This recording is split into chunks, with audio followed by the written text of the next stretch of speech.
আমার জমিদার আসছে বাড়িতে। আম্মা ক্ষুধা লাগছে, খাওন দাও। আরে বাবা রে, আমার জমিদার এসে গেছে। দাও দাও, খান দাও, খান দাও। বোমা, পোলাও কোরমা রান্না হয়েছে তোমার? দাও, পোলাও কোরমা, কালিয়া কুর্তা যা আছে সব তাড়াতাড়ি দাও। আমার জমিদার এসে পড়ছে। আরিয়া সিংহাসনটা নিয়ে আয়। লগে মনে করে একটা গামছা নিয়ে আসিস। জমিদারের ছোট পুত্র আইছে, হাত মুখ ধুবে বসবে। নিয়ে আয়। তোর ইন্টারভিউ কেমন হয়েছে? মুখ দেখা বুঝুন আমার ইন্টারভিউ কেমন হয়েছে। আমরা আপনার সাথে সময় মতো যোগাযোগ করব, এই কথাই তো কইছে, তাই না ভাইজান? শোন, তোর একটা কথা কই, এসব ইন্টারভিউ দিয়ে কোনো লাভ নাই। আমগুলোকে খেতে খামারে কাজ কর, সংসারটার উন্নতি হইব, ভালো হইব, বুঝছো? তা করবো কে? বাবু সাথে ঘুরে বেড়াইবো? তাই করুন। তাই তোর যে এত কষ্ট করে লেখাপড়া শিখাইলা, কি লাভ হইলো? আমার আশেপাশে সব পোলাপানের চাকরি হয়ে গেছে, আর তোর চাকরি হয় না। খাই বুড়া বাপের কান্দে বসে কতদিন খাবি? আর খাইতে দাও, পেট ভরে দাও, গিলু। মা তুমি খাবার খাওন দিবা? আমি কি তোর বাপের চাকর? নিজে লইয়া খাইতে পারস না? আমার শার্টটা একটু ধুয়া দিস তো বোন, কালকে আরেকটা ইন্টারভিউ আছে। শোনো ভাইজান, আমি না তোমার চাকর না।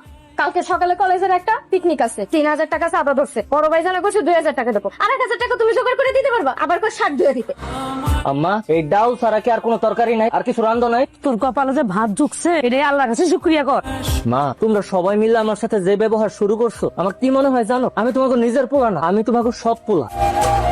তুই যদি নিজের পোলা হইতি, তাহলে বুড়া বাপ আর বড় ভাইয়ের ঘাড়ে বইসা খাইতি না। একটা দামড়া পোলা হইয়া কেমনে কামকা না করে তাও?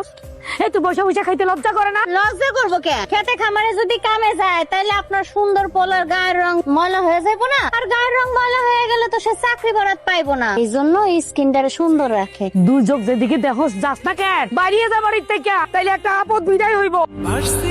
কি ব্যাপার, মন খারাপ করে বইয়া রইছো কেন? বুঝতে পারছি ইন্টারভিউটা ভালো হয় নাই, তাই না? আরে বাবা, এতে মন খারাপ করা কি আছে? আইজ হয় নাই, কাল হইবো। আমার মনে হয় না সেই কাইলটা আর কোনোদিন আইব। গত 3টা বছর ধরে এই অফিস ওই অফিস কত জায়গায় ইন্টারভিউ দিয়ে গেলাম, কোনো জায়গায় চাকরি হইল না। বাড়ির লোকজন তো এখন আমার সহ্যই করতে পারে না। জানো আম্মা আজকে কি কইছে? আমি নাকি আপদ, আমি বাড়ির থেকে যদি বিদায় হয়ে যায় তাহলে তারা বাস। আরে দূর, চাচি সব রাগের মাথা কইছে।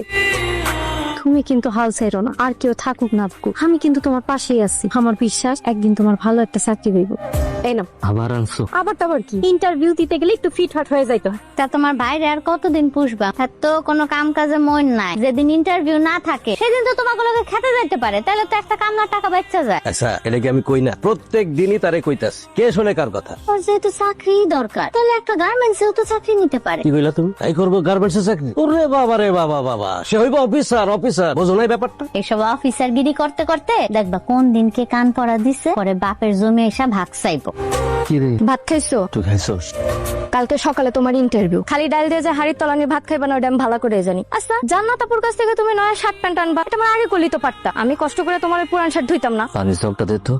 নাও, খা, উদ্ধার করো। খাস না কেন? খা। একটা বার খোঁজ লইছস যে আমি ভাত খাইছি কিনা? আমি খালি বকাই দেই, খালি বকা জগাই করি। আর করুন না কে? তোর যে এত লেখাপড়া করাইছি, আমি খিলা বুঝে কত। তোর বাপে গরু ছাগল বেচে তোর আই দিয়ে পাস করাইছি, আর এই বুড়া মানুষটা এখনো খেতে খামারে কাজ করে। এই তোর কি একটু মায়া হয় না? তোমার কি মনে হয় চাকরি পাওয়াটা খুব সোজা? চাকরি পাইতে গেলে একটা খুঁটি জোর লাগে। আমার তো আমার বাপের গোষ্ঠী, আমার মার গোষ্ঠীতে এমন কেউ নাই যে আমার একটা চাকরি দিয়ে দিব। আর তোমরাও তো হাতে 20 লাখ টাকা নিয়ে বসে থাকো নাই যে টাকাটা ঘুষ দিমো আর একটা চাকরি লয়ে আলুম। তুই চাকরি আসা ছাইরা দে, খেতে খামারে কাজ কর। আমি তো কম চেষ্টা করতেছি না মা।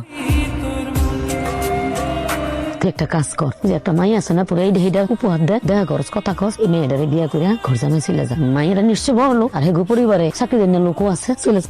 যদি দরকার পড়ে তাইলে আমি ওইটাই করুম। তোমরা আমার লোকে যা করতেছো না, আমার আর সহ্য হইতেছে না। তুমি ওই জ্বালা যন্ত্রণা সইতে না পাইরা দেখবে কোন একদিন আমি ত্যাগ করে মরে গেছি, খুশি হবে তারপর। তোমার বেস্ট অফ লাক জানাইতে আসলাম। এরকম মুড অফ করে গেলে কি হইব কও? মুড হইতে হইব সাঙ্গা সাঙ্গা। তোমার কিন্তু নতুন শার্ট প্যান্টে মাশাআল্লাহ সুন্দরই লাগতেছে। আমার মনে হইতেছে এই ইন্টারভিউটা তোমার ভালো হইব, চাকরিটা হয়েও যেতে পারে। এলো এই যে আবার আমার সবসময় তোমার কাছ থেকে টাকা নিতে খুব অস্বস্তি লাগে। তার মানে তুমি আমারে ভালোবাসো না? ব্যাপারটা এরকম না যে আমি তোমার ভালোবাসি না, কিন্তু আমি তো তোমার প্রেমিক, ভালোবাসার মানুষ। আজ পর্যন্ত আমি তোমার কখনো কিছুই দিতে পারি না।